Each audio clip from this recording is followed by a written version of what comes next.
Assalamualaikum warahmatullahi wabarakatuh. Yang saya hormati Ibu Hamidah Rahmawati. Pertama-tama marilah kita panjatkan syukur kehadirat Allah Subhanahu wa taala yang mana pada siang hari ini kita berkumpul dalam keadaan sehat walafiat. Bapak dan Ibu yang saya hormati, sebelum acara ini kita buka, marilah kita bersama-sama membuka acara pada pagi hari ini dengan bacaan basmalah bersama-sama. Bismillahirrahmanirrahim. Dan tibalah kita pada kegiatan inti, yaitu aksi nyata diseminasi budaya positif yang akan disampaikan oleh Ibu Hamidah Rahmawati selaku CGP Angkatan 10. Kepada beliau, waktu dan tempat kami persilakan.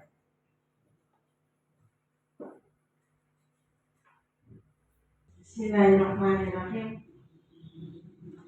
Assalamualaikum warahmatullahi wabarakatuh. Assalatu wassalamu ala asyrofil anbiya'i wal mursalin sayyidina Muhammadin wa ala alihi washabbihi ajmain. Amma ba'du. Rabbi shrah li sadri wa yassir li amri wahlul 'uqdatam min lisani yafqahu qawli. Amma ba'du. Yang alhamdulillah puji syukur kehadirat Allah Subhanahu wa taala, pada kesempatan hari ini kita bertemu kembali untuk acara untuk memenuhi tugas kami selaku calon guru penggerak kelas 10, yaitu aksi nyata diseminasi budaya positif di sekolah. Salawat dan salam senantiasa kita aturkan kepada junjungan kita Nabi besar Muhammad SAW. Yang terhormat Bapak Ibu guru undangan yang sudah berkenan hadir, saya ucapkan terima kasih banyak untuk waktu yang sudah panjenengan luangkan, waktu yang jangan investasikan untuk memajukan pendidikan di Indonesia, terutama untuk memerdekakan belajar anak didik kita di SD and Blue. Baik, kesempatan ini saya berdiri di depan untuk menyampaikan diseminasi budaya positif yang ada di sekolah. Ini merupakan tugas dari kami selaku CGP Angkatan 10 untuk aksi nyata di modul 1.4, yaitu budaya positif. Nah, baik Bapak Ibu, sebelum kita mulai, agar kita tidak tegang ya, beri waktu 30 detik saja untuk tersenyum. Silahkan Bapak Ibu untuk saling berhadapan kepada temannya untuk memberikan senyum terbaiknya, yang diawali dengan senyum manis dulu. Diawali dengan senyum manis dulu di 3 detik pertama, kemudian di akhir senyum di 27 detik terakhir. Silahkan berikan senyum lebarnya kepada temannya masing-masing.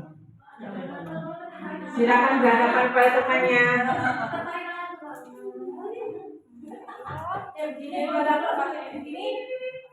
Berikan senyum kepada saudaramu yang merupakan sedekah termurah yang bisa kita berikan kepada saudara kita, dan itu merupakan terapi agar kita jadi awet muda, tidak cepat tua.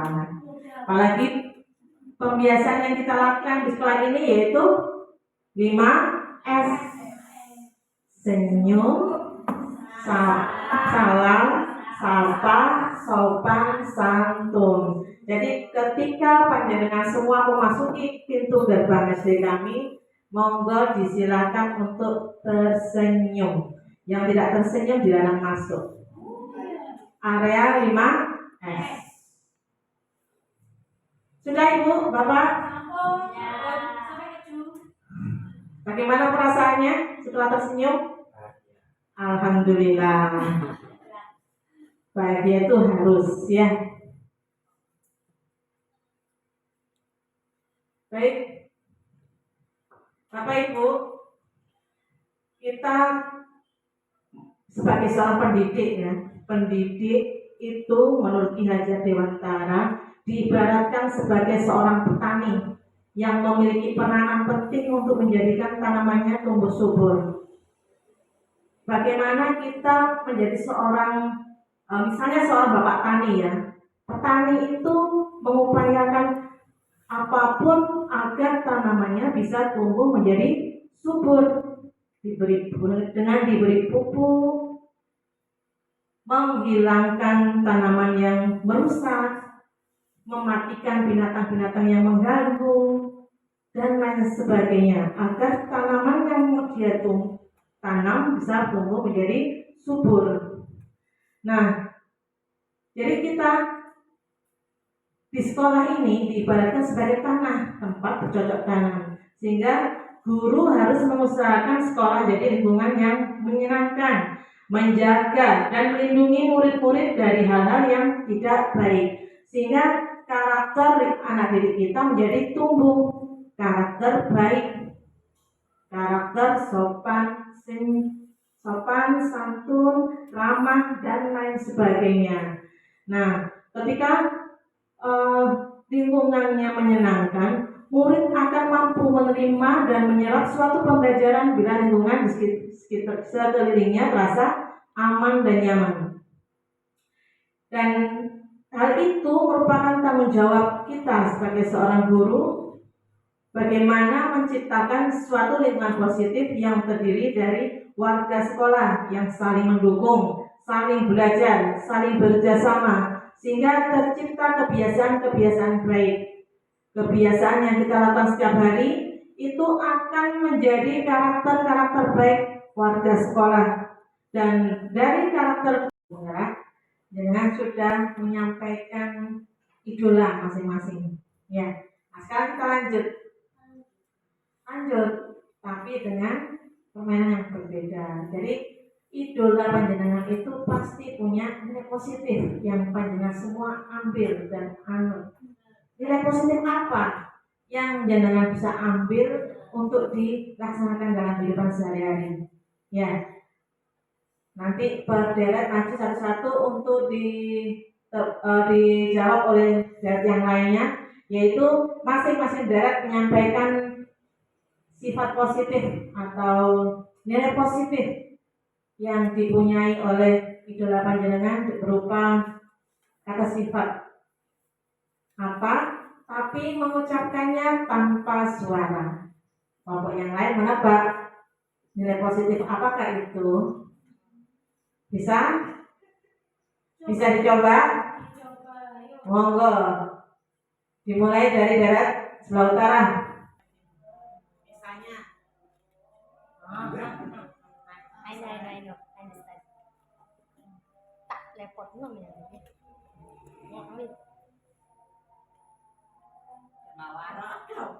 Oh gampang. Tidak apa-apa, kalau dia bisa. Nah, sudah. Memang siapa idola? Emakku. Coba deh. Sebelumnya disampaikan aja dulu idolanya siapa, Bu. Oke, biar tahu apa ibu guru yang lain.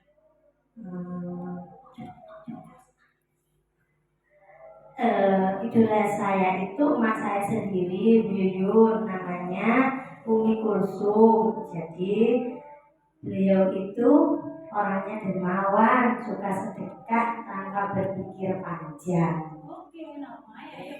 Siapa kami? Udah. Terima kasih Bu Yin, Mas. Mamanya Bu Dini, darahnya Bu Dini.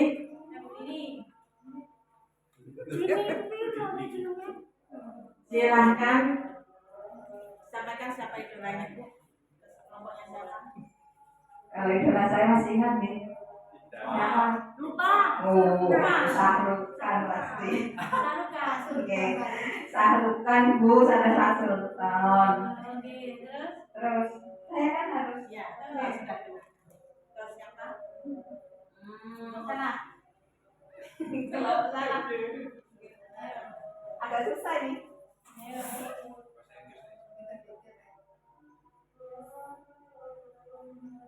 Karismatik. Oh, siap. Apa? kasih begini Mas. Masuk. Sampaikan dulu idolanya siapa Pak?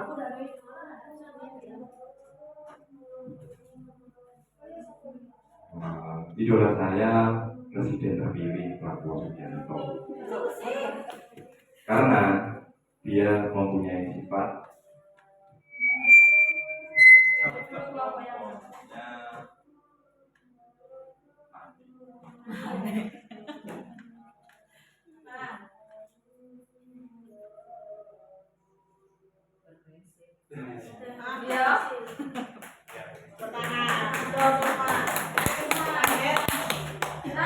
Ratna.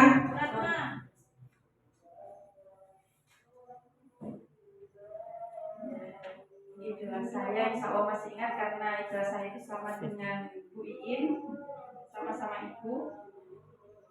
Beliau memiliki sifat yang kelompoknya Bu Tias Bu Iin.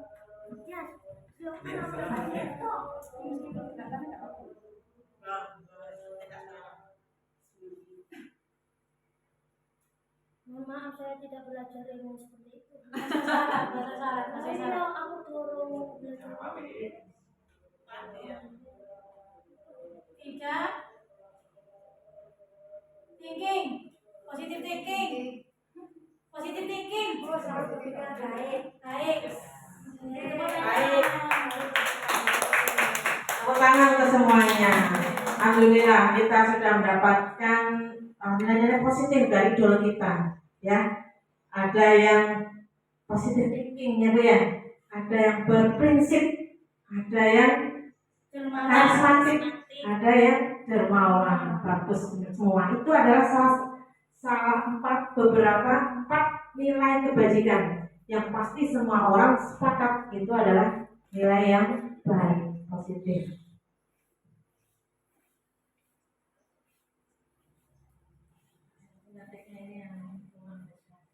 Selanjutnya kita belajar tentang kebutuhan dasar manusia. Kebutuhan dasar manusia adalah segala sesuatu yang kita lakukan untuk mendapatkan apa yang kita inginkan. Seluruh tindakan yang kita lakukan memiliki tujuan tertentu, dan semua usaha terbaik yang kita lakukan adalah dalam rangka agar kebutuhan dasar kita terpenuhi dengan baik. Nah, kebutuhan dasar manusia itu ada 5. Yang pertama, bertahan hidup, misalnya seperti makan, pakaian, tempat tinggal, keamanan, kesehatan. Yang kedua, kasih sayang dan rasa diterima, seperti rasa diterima di penjara dengan sudah menyampaikan idola masing-masing. Ya, nah, sekarang kita lanjut, tapi dengan permainan yang berbeda. Jadi idola panjenengan itu pasti punya nilai positif yang panjenengan semua ambil dan anut. Nilai positif apa yang jenengan bisa ambil untuk dilaksanakan dalam kehidupan sehari-hari? Ya, nanti berderet maju satu-satu untuk dijawab oleh deret yang lainnya, yaitu masing-masing deret menyampaikan sifat positif atau nilai positif yang dipunyai oleh idola panjenengan berupa kata sifat apa, tapi mengucapkannya tanpa suara. Kelompok yang lain menebak nilai positif apakah itu? Bisa dicoba? Monggo. Dimulai dari deret sebelah utara. Dengan minta dari yang mana untuk Saya nama stop. Yang bias.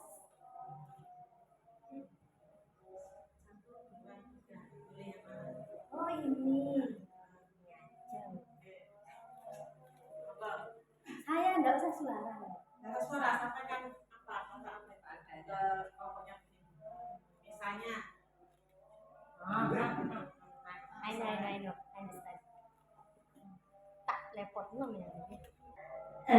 Idola saya itu emak saya sendiri, buyur namanya Umi Kulsum. Jadi Beliau itu orangnya dermawan, suka sedekah tanpa berpikir panjang. Oke, namanya ya.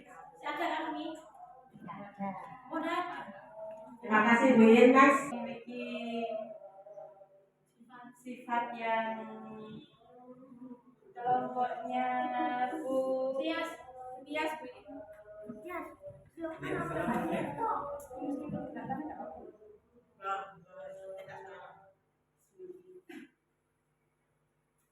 Mohon maaf, saya tidak belajar ilmu seperti itu. Bahasa syarat, bahasa syarat, bahasa Saya syarat. aku turun belajar. Tiga. Thinking. Positive thinking. Positive thinking. Oh, selalu berpikiran baik. Baik. Baik. Tepuk tangan untuk semuanya. Alhamdulillah kita sudah mendapatkan nilai-nilai positif dari idola kita, ya.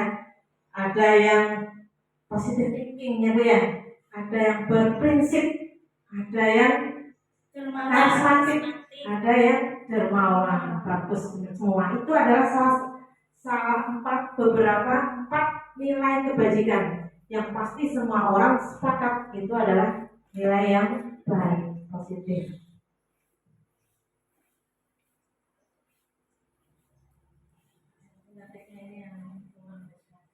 Selanjutnya kita belajar tentang kebutuhan dasar manusia. Kebutuhan dasar manusia adalah segala sesuatu yang kita lakukan untuk mendapatkan apa yang kita inginkan. Seluruh tindakan yang kita lakukan memiliki tujuan tertentu, dan semua usaha terbaik yang kita lakukan adalah dalam rangka agar kebutuhan dasar kita terpenuhi dengan baik. Nah, kebutuhan dasar manusia itu ada 5. Yang pertama, bertahan hidup, misalnya seperti makan, pakaian, tempat tinggal, keamanan, kesehatan. Yang kedua, kasih sayang dan rasa diterima, seperti rasa diterima, dipedulikan, berbagi, kerjasama, menjadi bagian dari suatu kelompok, dicintai, disayangi. Yang ketiga, penguasaan, seperti harga diri, memimpin, diakui, dan lain sebagainya. Yang keempat, kebebasan. Salah satu sikapnya yaitu mandiri, pilihan, mampu kontrol diri, dan yang terakhir yaitu kesenangan. Contohnya bermain, humor, dan antusiasme. Nah, ada kasus Bu Iin, guru wali kelas 3, sedang bingung menghadapi ulas salah satu murid di kelasnya yaitu Albi. Beberapa anak telah datang mengeluhkan Albi yang seringkali meminta bekal makan siang mereka dengan paksa. Jika Anda menghadapi situasi seperti Bu Iin, apa yang akan Anda lakukan? Menurut Anda kira-kira apa alasan Albi melakukan itu? Seperti yang sudah disampaikan tadi, seseorang melakukan sesuatu karena untuk memenuhi kebutuhan dasarnya. Apa saja ya yang menyebabkan Albi melakukan hal tersebut? Dalam konteks penerapan disiplin positif, Bu Iin sebaiknya mencari tahu alasan Albi melakukan tindakan tersebut agar mengetahui kebutuhan mana yang sedang berusaha dipenuhi oleh Albi. Misalnya ketika dia mengambil makanan, berarti Albi mungkin lapar ya, sehingga dia harus memenuhi kebutuhan hidupnya untuk bertahan hidup. Yang kedua, Albi ingin menjadi perhatian teman-temannya, jadi kebutuhan dasar kasih sayang. Yang ketiga, dia merasa hebat, kebutuhan dasar penguasaan. Yang keempat, Albi bosan dengan bekalnya, bebasan. Yang kelima, Albi iseng, yaitu kebutuhan dasar kesenangan. Selanjutnya, posisi kontrol guru.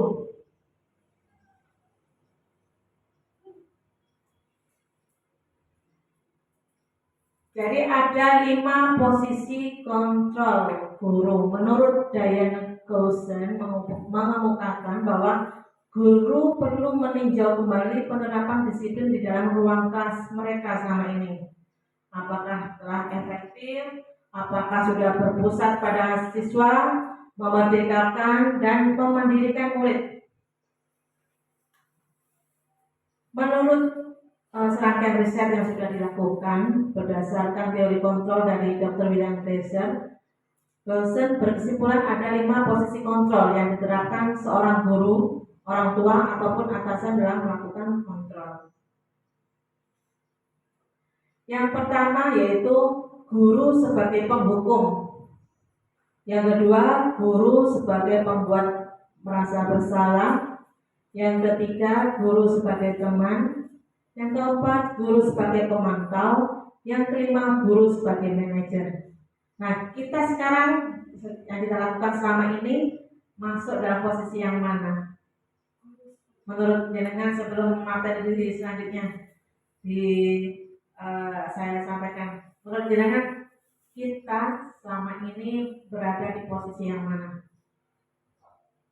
Yang keempat? Yang lain? 3. Yang lain? 1, 3, 4, 5. Menghukum Pak ya? Mengakui Pak ya? Iya, mengakui bahwa kita selama ini memang suka menghukum. Baik, kita kupas. Ini contoh dari kasus untuk penerapan 5 posisi kontrol guru. Misalnya ada kasus murid tidak memakai atribut lengkap saat upacara. Hormat bendera selama 1 jam. Itu adalah penghukum. Berapa kali ibu harus memberitahu kamu? Selalu saja mengecewakan ibu. Itu adalah posisi pembuat merasa bersalah.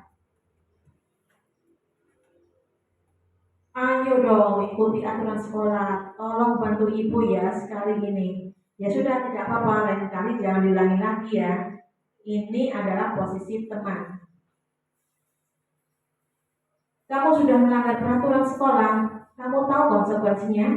Setelah upacara kamu beli atributnya ke koperasi dan jangan diulangi lagi. Itu sebagai pemantau. Yang terakhir yaitu posisi manajer. Apakah kamu tahu kesalahanmu? Kira-kira bagaimana kamu memperbaiki kesalahanmu? Posisi manajer. Nah, dari kelima posisi kontrol tadi, itu sebaiknya guru itu menggunakan posisi kontrol sebagai manajer. Karena apa? Karena sebagai manajer, guru dapat berbuat sesuatu bersama murid, mempersilahkan murid bertanggung jawab, dan mendukung murid agar dapat menemukan solusi. Jadi dalam posisi manajer itu, kita tidak menghakimi, tidak menghukum anak, tapi kita bersama-sama dengan murid untuk mencari solusi yang baik atas permasalahan yang sedang terjadi. Nah, yang terakhir mungkin ya, segitiga restitusi. Apa itu ya segitiga restitusi? Ada yang sudah mengerti mungkin?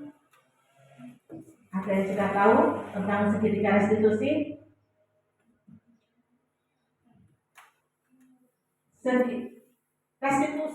Restitusi itu adalah suatu proses dialog yang dijalankan oleh guru agar dapat menghasilkan murid yang mandiri dan bertanggung jawab. Ada 3 langkah yang bisa dilakukan untuk merestitusi murid ketika ada permasalahan. Yang pertama yaitu menstabilkan identitas. Yang kedua, memvalidasi tindakan yang salah. Yang ketiga, menanyakan keyakinan. Ini adalah 3 tahap untuk melakukan restitusi terhadap murid yang sedang bermasalah. Nah, menstabilkan identitas. Menstabilkan identitas ini dilakukan berdasarkan prinsip bahwa membuat kesalahan itu adalah bagian dari proses pembelajaran yang nantinya akan bergeser identitas gagal ke arah identitas sukses. Nah, seperti ungkapan seperti ini yang menunjukkan kita sedang menstabilkan identitas murid. Berbuat salah itu wajar kok. Tidak ada manusia yang sempurna. Ibu juga pernah melakukan kesalahan. Ibu tidak mau mencari yang salah, tapi ibu ingin mencari solusi dari permasalahan ini. Kamu berhak merasa begitu. Yang langkah kedua dari restitusi yaitu validasi tindakan yang salah, yaitu berdasarkan prinsip setiap perilaku berupaya memenuhi suatu kebutuhan tertentu, yaitu kebutuhan dasar manusia tadi. Kalimatnya, kamu pasti punya alasan mengapa melakukan hal itu, padahal kamu bisa melakukan yang lebih baik dari ini ya. Kamu patut bangga karena telah melindungi sesuatu yang penting buatmu. Kamu melakukannya karena mempertahankan sesuatu yang penting bagimu. Yang terakhir yaitu dari langkah restitusi, menanyakan keyakinan. Menanyakan keyakinan dilakukan dengan memberi pertanyaan-pertanyaan bermakna kepada murid atau anak untuk memunculkan motivasi secara intrinsik sehingga mampu mengaitkan keyakinannya dengan tindakan yang salah. Kalimatnya, apa nilai yang kita percaya di sekolah kita? Jadi ini ketika kita sudah selesai membuat keyakinan kelas. Nilai-nilai apa yang telah kita sepakati? Kelas yang ideal itu seperti apa sih? Kamu ingin jadi anak seperti apa? Gitu. Jadi contoh lagi, apa yang setelah kita melalui tahap 1, 2 tadi, kita bisa tanyakan, nanti setelah ini apa yang kamu lakukan? Hal baik apa nanti yang bisa kamu lakukan untuk mengganti tadi kesalahan yang sudah dilakukan agar menjadi lebih baik. Nah, ini contoh kasus yang sudah saya lakukan yaitu merestitusi Irul, siswa kelas 6 ya. Jadi ketika sholat zuhur, Irul dan juga beberapa temannya sholat berjamaah, namun mereka melakukannya dengan terburu-buru dan seenaknya.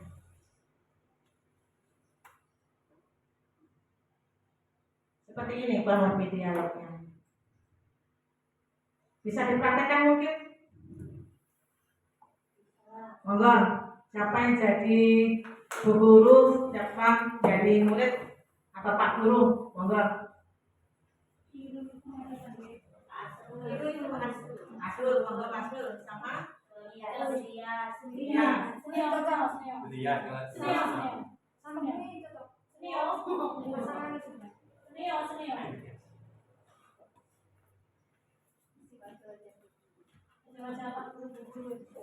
monggo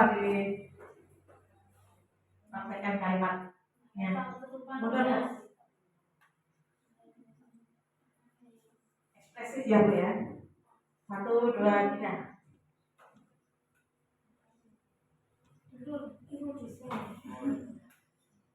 Assalamualaikum Bu. Waalaikumsalam. Kemarin saya melihat kamu sedang sholat zuhur berjamaah, tapi kamu terburu-buru dan seenaknya sholatnya. Apa benar seperti itu? Iya Bu, kemarin saya sholat berjamaah memang terburu-buru dan sampai sempat bergurau. Kamu juga melakukan hal yang sama. Memang beberapa anak jika sholat berjamaah suka bergurau, hal wajar jika sudah bisa melakukan sholat. Baik, itu adalah contoh ungkapan menstabilkan identitas. Ya, dah, jangan duduk. Monggo yang lainnya. Menstabilkan. Jadi anak biar tidak tertekan ya atas kesalahan yang sudah diperbuat. Next, Bu Iin atau Bu Ratna, Bu Dini, Bu Iin sama Kandik. Validasi tindakan yang salah.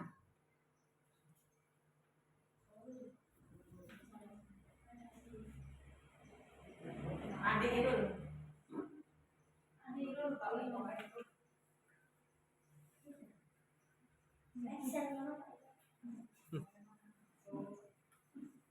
Tetapi kenapa kamu sholat seperti itu? Pasti kamu punya alasan, Dul.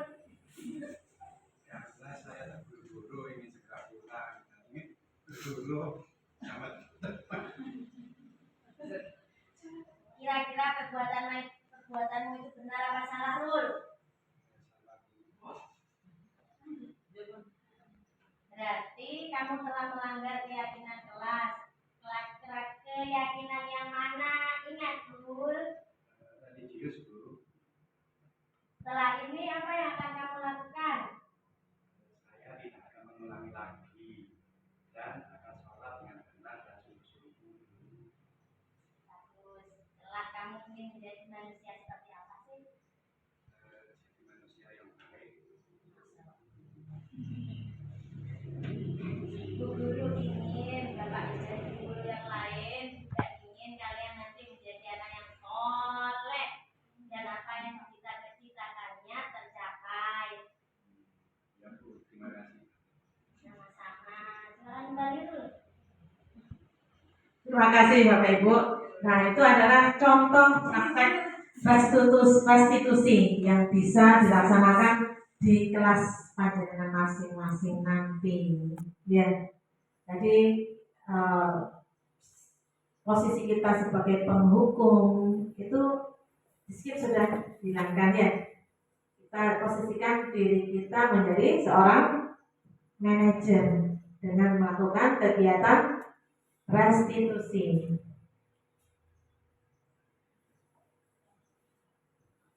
Sebelum saya tutup, dari kegiatan kita pada hari ini, apa saja yang bisa kita dapat dari awal hingga restitusi? Mulai dari Bu Iin, semua sampaikan.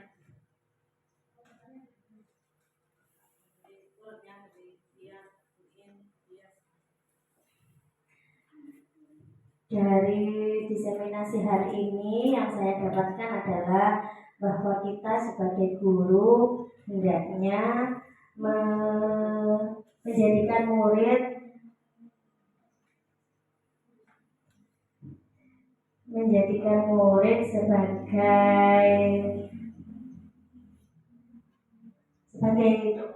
sebagai teman untuk menumbuhkan karakter baik sehingga nantinya murid-murid kita juga setelah lulus dari sekolah ini bisa menjadi murid dan bisa dipandang masyarakat secara baik.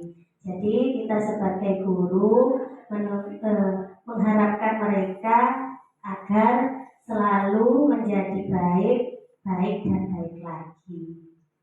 Terima kasih, Bu. Terima kasih Bu Iin. Apa yang kita dapatkan, apa yang panjenengan dapatkan dari diseminasi yang sudah laksana ini dari awal sampai akhir apa? Materi apa? 1, 2, 3.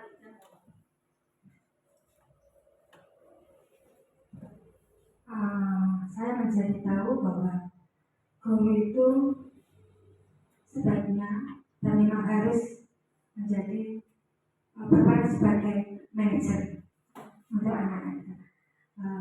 Kemudian ada istilah disiplin positif. Sebenarnya dan mulai kedepannya kita harus bisa memberikan anak-anak supaya anak-anak bisa terbiasa untuk disiplin positif. Itu saja. Terima kasih. Yes, next. Terima kasih. Menurut saya yang pertama yang bisa kita dapatkan pada kesempatan kali ini yaitu yang pertama kita bisa menjadi manajer untuk anak-anak kita dengan cara melakukan restitusi segitiga restitusi ya. Jadi tidak usah menjudge kesalahan anak-anak, cukup kita mengarahkan saja dan mereka mengakui sebelah mana yang mereka salah. Kemudian yang selanjutnya yang bisa saya tarik kesimpulan, kita juga harus menerapkan disiplin positif yang berkaitan erat dengan profil pelajar Pancasila. Gitu yang saya dapat. Terima kasih.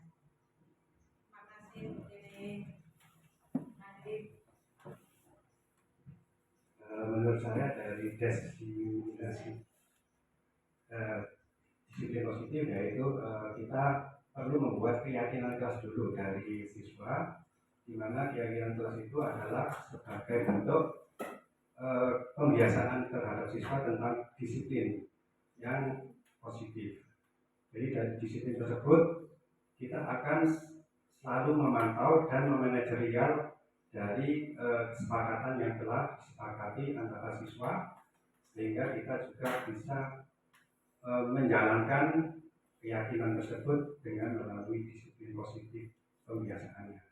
Itu saja, terima kasih. Terima kasih Mandi. Next, Pak Asrul.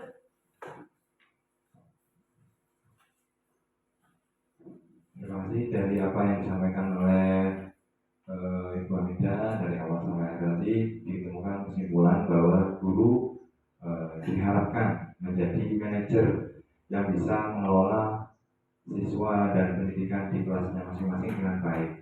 Namun terkadang kondisi yang kami alami di kelas itu tidak sepenuhnya menunjang apa yang ingin kita sampai pada titik tersebut. Misalnya ada guru yang niatnya itu ingin menjadi manajer, menggali kesalahan siswanya, kemudian guru tersebut berharap siswanya itu memahami apa kesalahannya, namun cara penyampaiannya yang tidak bisa. Jadi misalnya inginnya menggali kesalahan, tapi gurunya menyampaikan dengan raut wajah atau nada suara yang seolah-olah ingin menghukum. Jadi kadang siswanya juga begitu, siswanya tidak menangkap apa kesalahannya, tidak menangkap. Jadi ada dua sisi ini yang selama ini kita alami, dan semoga saja dengan berjalannya waktu dan terus-menerus berlatih akan bisa teratasi. Terima kasih.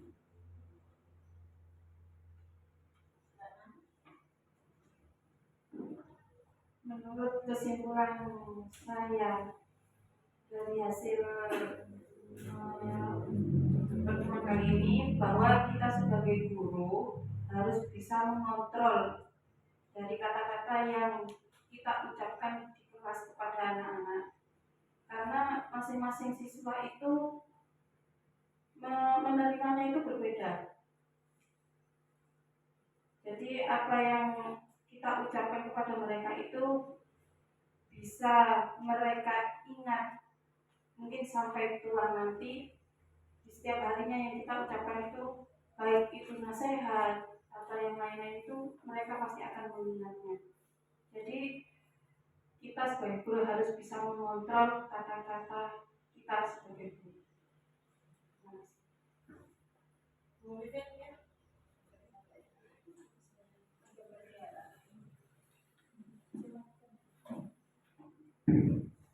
Terima kasih Bu Hamida. Pertanyaannya, hasil dari diseminasi siang hari ini. Iya, materi yang diterima dari diseminasi siang hari ini, yang pertama sebenarnya dari apa yang sudah disampaikan oleh Bu Hamida terkait satu, disiplin positif, kemudian tadi ada juga segitiga restitusi, dan yang ketiga manajer, guru sebagai manajer. Nah, dari ketiga ini yang saya tangkap sebenarnya berkesinambungan. Maksudnya seperti ini, ketika ada masalah di suatu kelas atau di suatu sekolah, maka kita sebagai guru harus berperan sebagai posisi di situ adalah manajer, yang mana kita harus mendisiplinkan anak-anak melalui hal-hal yang positif. Maksudnya seperti ini, melalui bukan lagi hukuman ya, karena di sini ditekankan disiplin positif supaya tertib, supaya anak-anak itu berperilaku baik, dan itu juga harus dilakukan secara konsisten, tidak hanya sekali itu. Kemudian setelah disiplin positif sudah dilaksanakan, nah tadi juga ada segitiga restitusi. Nah, yang kita sampaikan juga harus melihat dari kata apa yang sudah disampaikan tadi, segitiga resolusi bukan lagi hukuman, tetapi mungkin diganti kata-katanya. Nah, agar anak itu tidak merasa sebagai korban yang nantinya itu, oh seperti ini ya saya, nah tertekan dan menjadi efek yang jangka panjang, sehingga nantinya disiplin positif yang diterapkan secara konsisten terus-menerus dengan kata-kata bijak melalui segitiga restitusi tadi bisa dilaksanakan oleh guru sebagai manajer. Mungkin itu saja dari saya. Terima kasih. Wassalamualaikum warahmatullahi wabarakatuh. Baik, terima kasih Bapak Ibu, pendapat panjenengan bagus sekali. Jadi dalam penerapan program disiplin positif ini, menurut standar nasional pendidikan, ya, banyak guru itu memiliki standar kepribadian profesional dan sosial yang baik, di mana guru mampu merefleksi dirinya dalam posisi kontrol saat ini, bagaimana perjalanan dirinya sebagai among atau manajer yang menuntun murid-muridnya menjadi insan yang mandiri, merdeka, dan bertanggung jawab. Nah, seperti itu. Ada kata kuncinya, menuntun. Nah, itu menuntun. Dan tugas kita untuk menjadikan anak didik kita jadi insan yang diharapkan oleh pemerintah melalui tujuan pemerintah mewujudkan profil pelajar Pancasila. Baik, Bapak Ibu, demikian yang bisa saya sampaikan untuk kesempatan hari ini. Diseminasi budaya positif untuk melengkapi tugas kami untuk aksi nyata di modul 1.4. Semoga apa yang saya sampaikan pada hari ini bisa menambah wawasan, menambah ilmu Bapak Ibu untuk bisa diterapkan di sekolah dan kelas masing-masing. Burung dara, burung cendrawasih adanya di Pulau Papua. Cukup sekian dan terima kasih. Semoga bermanfaat untuk kita semua. Kurang lebihnya saya mohon maaf. Billahi taufiq wal hidayah. Wassalamualaikum warahmatullahi wabarakatuh. Waalaikumsalam warahmatullahi wabarakatuh. Satu ayat.